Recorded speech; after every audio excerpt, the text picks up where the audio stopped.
Good morning, जय हिंद, सत श्री अकाल दोस्तों। मैं नरेंद्र सिंह आप सबका स्वागत करता हूं आपके चैनल सोलंकी स्टडी पॉइंट पे।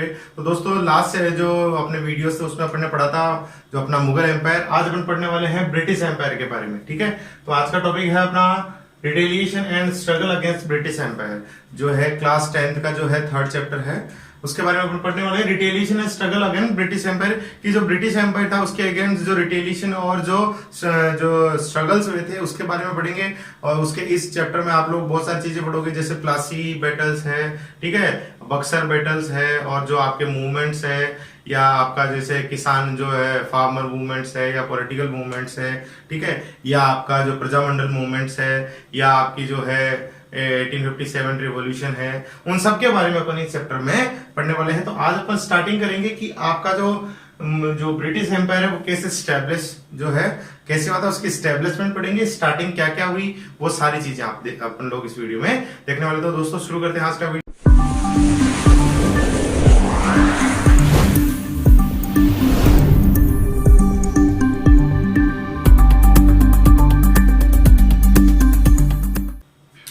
तो दोस्तों आज के वीडियो में अपन क्या देखेंगे, आज के वीडियो में अपन देखने वाले हैं फ्रॉम 1599 टू 1947, यानी जब से ब्रिटिश एम्पायर यहां आया, देन लास्ट जिस दिन यहां से 15 अगस्त 1947 को जो यहाँ इनका लास्ट डे था उसके बारे में अपन पढ़ेंगे।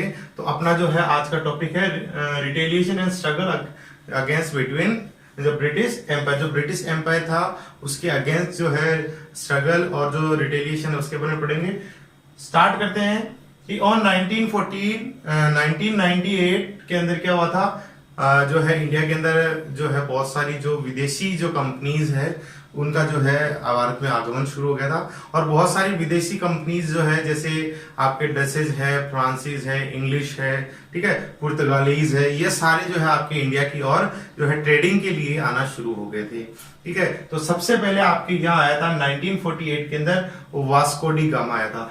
Vasco da Gama reached at the port Calicut and he received by Zamorin जो वहां का किंग था, जो कालीकट के जो है वहां का किंग था, उसने वास्को डी गामा को 1498 के अंदर वो कालीकट बंदरगाह पे जो है पोर्ट पे वहां पहुंचा था और उसने उसको रिसीव किया था। यहां से आपके जो जितने भी विदेशी है वो आना स्टार्ट हो गए थे। ठीक है, अब उसके बाद देखो आपके डच आए, फ्रांसीस आए, ठीक है, और आपके पुर्तगालीज आए, देन आपके आए इंग्लिश। ठीक है, अब देखते हैं सबसे पहले आपके पुर्तगालीज। आप ये ध्यान रखना हमेशा दिमाग में से कि सबसे पहले इंडिया में पुर्तगालीज आए थे और सबसे लास्ट 1956, ध्यान रखना 1956 में वो वापस गए थे। जो है ब्रिटिश जो है एम्पायर है वो 1947 में ही वापस इंडिया से चला गया था। आज भी आप लोग देखो तो ये जो है आपके जो पुर्तगालीज इनका आपको आज भी गोवा के अंदर आप जाओगे तो वहां पे आज भी आप वहां खाना खाओगे तो जो रोटी है, जो आपकी चपाती है, आज भी वहां पे उसको इंडियन चपाती बोला जाता है। यानी वो उनकी जो मेंटेलिटी ऐसी बनी हुई कि ये इंडिया का पार्ट नहीं है। ठीक है, और वहां ये पुर्तगालीज नाम ही आपको ज्यादातर वहां के शहरों और जो उनकी जो स्ट्रीट है उनके नेम्स मिलेंगे। तो देखते हैं दोस्तों, स्टार्टिंग जो है फर्स्ट पुर्तगालीज ही आए थे, सबसे लास्ट में भी पुर्तगालीज गए थे। फिर उसके बाद आपके डच आए, फ्रांसीस आए, देन आपके आए इंग्लिश। ठीक है, इंग्लिश कब आए? इंग्लिश सबसे पहले आपके आया था 1599 के अंदर आया था जो है सर मिल्टन हॉल। ठीक है, sir Milton hall arrived in India in 1599। First time 1599 में सर मिल्टन हॉल जो है एक मर्चेंट था, वो इंडिया के अंदर मर्चेंट जो है करने के लिए आया था। तो कुछ लोग तो यहाँ तो ट्रेडिंग के लिए आए थे और कुछ लोग आए थे रूलिंग के लिए। तो ये जो सर मिल्टन हॉल है ये ट्रेडिंग और रूलिंग दोनों, ट्रेडिंग को एक मीडियम बना के रूलिंग करने के लिए इंडिया के अंदर आया था। तो देखते हैं दोस्तों उसके बाद क्या हुआ। 23 सितंबर जो है 600 को क्या होता है, the governor and company merchant of London trading and the east India company. यानी ये जो उस समय आपको पता है कि क्या होता था कि जैसे डचेज है, फ्रांसिस है, ठीक है, आपकी इंग्लिश है, पुर्तगालीज है, बहुत सारी विदेशी कंपनी आ गई थी। तो सब जो है अपने अपने जो है को पॉपुलर करने के लिए बहुत सारी चीजें कर रही थी। तो वहां पे कंपटीशन बहुत ज्यादा हो गया था। तो उस कंपटीशन को जो है इजी करने के लिए इन्होंने क्या किया जो है जो आपके इंग्लिश मर्चेंट है उसमें बहुत सारी कंपनीज आई, तो उनमें ये दो कंपनी थी, the governor and company merchant of London trading, यानी लंदन ट्रेडिंग और ईस्ट इंडिया कंपनी, इन दोनों ने मिलकर के यहाँ पे जो है आपका जो मर्चेंट का वर्क है वो स्टार्ट किया। देन उसके बाद में 31 दिसंबर 600 में Elizabeth first granted trading share right. ठीक है, अब क्या होता है कि अब ये जो सर मिल्टन हॉल है ये एक प्लानिंग करता है कि सारी जो कंपनीज है उनसे कंपटीशन करने की बजाय अपन एक काम करते हैं, एलिजाबेथ से परमिशन लेते हैं और परमिशन के बाद में अपन यहाँ जो अपना एस्टेब्लिशमेंट स्टार्ट है करते हैं। तो 31 दिसंबर के अंदर एलिजाबेथ जो है उस ईस्ट इंडिया कंपनी को जो है राइट दे देती है। इसके बाद इसका मतलब ये हुआ कि इंग्लिश की कोई भी कंपनी ईस्ट इंडिया वहां अगर काम करे तो ईस्ट इंडिया कंपनी के अंडर में उसको काम करना होगा। तो इंडिया में जितनी भी इंग्लिश कंपनीज थी वो सारी ईस्ट इंडिया कंपनी के अंडर में हो गई। ईस्ट इंडिया कंपनी ने जो है 1611 और 1612 में कहा जाता है कि सूरत के अंदर अपनी फर्स्ट जो फैक्ट्री है उसका एस्टेब्लिशमेंट किया था। कब किया था? 1611 और 12 के अंदर एसी के अंदर इन्होंने सूरत के अंदर अपनी फर्स्ट फैक्ट्री है उसका एस्टेब्लिशमेंट किया था। अब क्यों? क्योंकि उन लोगों को एलिजाबेथ से जो ट्रेडिंग करने की जो परमिशन है, जो राइट्स था, वो वहां से ग्रांटेड हो चुका था। तो उसके बाद अब उनको कोई तकलीफ नहीं थी, तो अब उन्होंने सूरत के अंदर फर्स्ट जो अपनी फैक्ट्री है वो स्टैब्लिश की। देन उसके बाद में आपके 1640 और 41 के अंदर मद्रास के अंदर इन्होंने अपना पहला चर्च है वो स्टैब्लिश किया। का जो है आपकी अकॉर्डिंग टू आपकी बुक देखें तो यहां आपके लिखा होगा 1604। ठीक है, 1604 जो ये गलत है, ये 1604 नहीं है, 16040 या 41 है। ये आपकी बुक में दिया होगा, हो सकता है आपकी बुक में ऐसा दिया हुआ है तो वो गलत होगा। इसका जो राइट है वो होगा 1640 या 41 के अंदर मद्रास के अंदर जो है फर्स्ट जो चर्च है वो एस्टेब्लिश किया था। ठीक है, देन उसके बाद में आ जाते हैं अपन, ये सारा जो काम था ये आपके जो मुगल एम्पीरियर के टाइम की बात थी। अब क्या होता है 1707 के अंदर, लास्ट वीडियो में अपने पढ़ा था 1707 के अंदर जो मुगल एम्पीरियर होता है औरंगजेब, उसकी डेथ हो जाती है। तो अब उसकी डेथ के बाद उसका जो बेटा होता है फर्रुखसियर, ठीक है, फर्रुखसियर जो है इंडिया का नेक्स्ट मुगल एम्पीरियर बनता है। तो अब वो नेक्स्ट मुगल एम्पीरियर क्या करता है, वो बिल्कुल ही मंद बुद्धि होता है, बिल्कुल भी उसको 1% का भी नॉलेज नहीं होता है, और वो क्या करता है ओनली 3000 रुपीज के अगेंस्ट, ठीक है, एक्सचेंज में वो जो है जो ईस्ट इंडिया कंपनी है उसको 3000 रुपीज के एक्सचेंज में 38 विलेजेस दे देता है। और वो 38 विलेजेस कहां के होते हैं? बंगाल के। तो देखो दोस्तों, हुआ क्या कि ईस्ट इंडिया कंपनी ने फर्रुखसियर को दिए 3000 रुपीज और फर्रुखसियर ने दिए ईस्ट इंडिया कंपनी को 38 विलेजेस, जो कहां के थे? बंगाल के। यानी अब बंगाल के अंदर ईस्ट इंडिया कंपनी को एक जगह मिल गई थी, एक एरिया मिल गया था जहां से वो अपनी ट्रेडिंग के साथ में अपनी रूलिंग जो है वो स्टार्ट कर सकती थी। अब उन्होंने क्या किया, वहां मद्रास के अंदर अब उन्होंने वहां अपनी जो है आर्मीज इकट्ठा करना शुरू की। फिर उसके बाद में उन आर्मीज की जो है उनका जो ट्रेनिंग है वो स्कूल बनाना शुरू किया। वहां पे उनके रहने के लिए जो है जो उनके जो कंटेनमेंट है वो बनाना स्टार्ट किया। फिर उसके बाद में उन्होंने उनके जो बेस एरियाज है वो बनाना शुरू किए और अपना जो रूलिंग पावर है वो धीरे धीरे उन्होंने इंक्रीज करना स्टार्ट।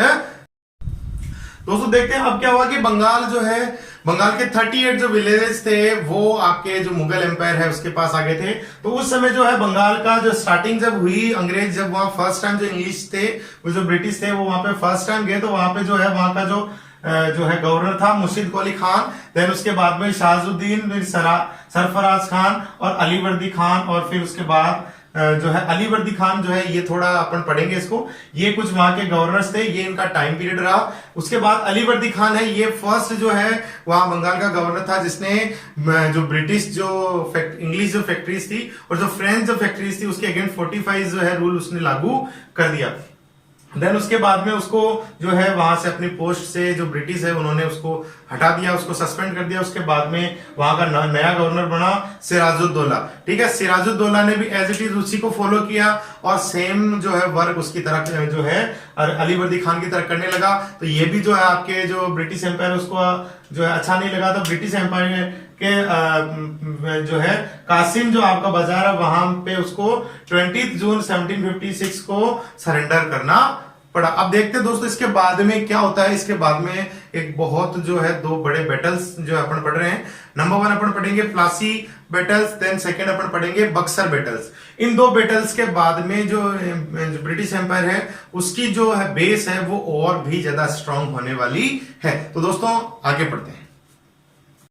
देन उसके बाद दोस्तों अब होने वाला है आपका बैटल ऑफ प्लासी, क्योंकि अब आपका जो है वो 20 जून को है वो सरेंडर कर देता है। देन उसके बाद में क्या होता है, वहां पे जो है अंग्रेज सिराजुद्दौला है वहां पे उसको गवर्नर बनाती है। बंगाल का नेक्स्ट गवर्नर अपना होता है सिराजुद्दौला। अब सिराजुद्दौला क्या करता है, सिराजुद्दौला जो है ब्रिटिश एम्पायर के अगेंस्ट हो जाता है और ब्रिटिश एम्पायर की जो भी रूल्स है उसको फॉलो नहीं करता है और जो मनी है जो है उसको इकट्ठा करने लग जाता है, कुछ सोल्जर्स को इकट्ठा करने लग जाता है और बहुत सारी जो चीजें हैं जैसे अपने जो वेपन्स वगैरह है उनको वो है कलेक्ट करने लग जाता है और उनकी जो है काफी जो स्टॉक है अपने अंडर में वो कर लेता है। देन उसके बाद जब जो है ब्रिटिशर्स है उनको पता चलता है तो ब्रिटिशर्स की एक जो टीम है वो है उसके पीछे लग जाती है। उस टीम के अंदर कौन कौन होते हैं, उस टीम के अंदर होता है एक तो अपना लॉर्ड क्लाइव, देन जो है उनका एक कमांडर होता है वॉटसन वो होता है, और एक आपका मानिक चंद, आपका शौकत जहां और आपका जगत सिंह, मीर जाफर और ओमचंद, ये कुछ सहयोगी होते हैं जो आपके लॉर्ड क्लाइव के सहयोगी होते हैं और ये सारे सहयोगी मिलकर के आपके सिराजुद्दौला जो है उसके अगेंस्ट जो है ब्रिटिश एम्पायर है उसका जो है साथ देते हैं। सबसे बड़ी दोस्तों यही कमी रही कि हम जो भारतवासी हैं, हम भारतवासियों ने क्या किया, अपने जो भी जो फॉरेनर्स जो अपनी कंट्री में आए उन फॉरेनर्स का अपन ने सपोर्ट किया और अपने जो लोकल था उसका अपन ने सपोर्ट नहीं किया। तो दोस्तों अब आप लोगों को ये गलती नहीं करनी, ये जो गलतियां थी अपन आज भी इनको भुगत रहे हैं। तो अपने जो प्रधानमंत्री नरेंद्र मोदी कह रहे हैं कि बी वोकल फॉर लोकल, तो आप लोगों को ये जो है जरूर फॉलो करना है। तो देखते हैं नेक्स्ट आगे ये क्या कह रहा है कि सिराजुद्दौला है अब वो अकेला हो जाता है और ब्रिटिशर्स जो है उनकी टीम जो है वो स्टेबल हो जाती है। अब क्या होता है, देन उसके बाद जो है 23 जून 1757 के अंदर सिराजुद्दौला और ब्रिटिशर्स के बीच में एक बैटल होता है। उस बैटल को नाम दिया जाता है द बैटल ऑफ प्लासी, और प्लासी बैटल के अंदर सिराजुद्दौला है बुरी तरीके से हार जाता है। जो ब्रिटिशर्स है उनका जो पावर है वो और ज्यादा इंक्रीज हो जाता है। देन उसके बाद में आपका जो मीर जाफर होता है, मीर जाफर को सिराजुद्दौला के बाद में नया यहाँ का जो बंगाल का जो गवर्नर है वो बनाया जाता है और मीर जाफर है वो प्रॉपरली वर्क नहीं कर पाता। तो मीर जाफर के बाद में मीर जो कासिम होता है उसको 1760 के अंदर बंगाल का न्यू गवर्नर है वो अपॉइंट किया जाता है और अपॉइंट करते ही जो क्या कहते हैं कि मीर कासिम अपॉइंटेड बंगाल गवर्नर। जैसे ही अंग्रेज जो है 1760 में मीर कासिम को जो बंगाल का गवर्नर अपॉइंट करते हैं वैसे ही मीर कासिम ही ट्रांसफर्ड कैपिटल टू मुंगेर, वो अपनी कैपिटल को बंगाल से मुंगेर की ओर ले जाता है, जिसकी वजह से जो है अंग्रेजों और मीर कासिम की जो ट्यूनिंग है वो बिगड़ जाती है। देन उसकी जो है रिजल्ट क्या होता है, उसका रिजल्ट होता है 22 अक्टूबर 1764 के अंदर मीर कासिम और जो आपके ब्रिटिशर्स हैं उन ब्रिटिशर्स दोनों के बीच के अंदर होता है the battle of Buxar, Mir Qasim versus Britishers. अब इन दोनों के बीच में ये जो है आप लोग यहाँ पे देखो कि ये जो प्लासी का जो बैटल था इसमें आपकी कुछ कमियां जो रह गई थी उन सारी कमियों को जो ये बक्सर का जो बैटल है वो कंप्लीट कर देता है और यहां जितना जो पावर है वो ब्रिटिश एम्पायर का जो पावर जो है वो लो होता है वो यहाँ आते आते बहुत हाई हो जाता है और यहाँ जो उसका एरिया है वो कम होता है और आफ्टर देन बक्सर ये एरिया भी इंक्रीज हो जाता है।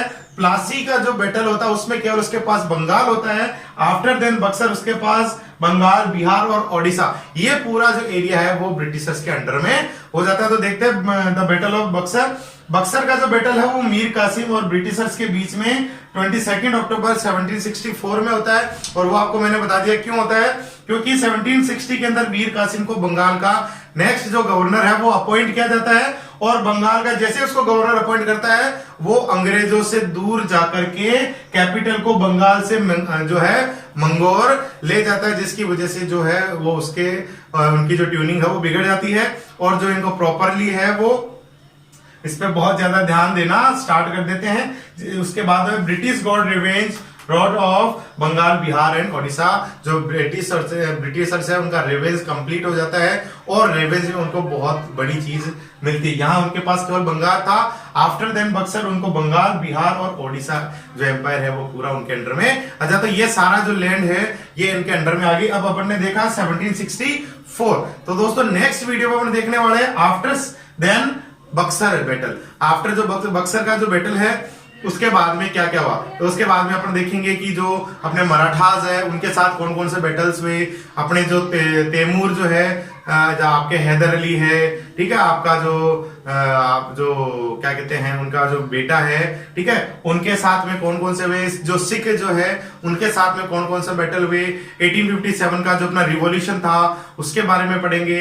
अपने जो भी जो राजस्थान में और इंडिया के अंदर जो मूवमेंट हुए, जैसे राजस्थान में आपके हुरडा मूवमेंट हुआ, बिजोलिया जो है फार्मर मूवमेंट हुआ वो, उसके अलावा आपके जो भी राजनीतिक जैसे मूवमेंट हुए, जैसे आपका जो है असहयोग मूवमेंट था, ठीक है, भारत छोड़ो मूवमेंट था ये। उसके बाद में आपके जो प्रजामंडल मूवमेंट्स है उनके बारे में अपन नेक्स्ट वीडियो में पढ़ेंगे। तो दोस्तों इस वीडियो में आज के लिए बस इतना ही। आई होप दोस्तों वीडियो आपको अच्छा लगा होगा और नेक्स्ट पार्ट बहुत जल्द आपके सामने आने वाला। तो मैं लेता हूं आप लोगों से विदा। जय हिंद।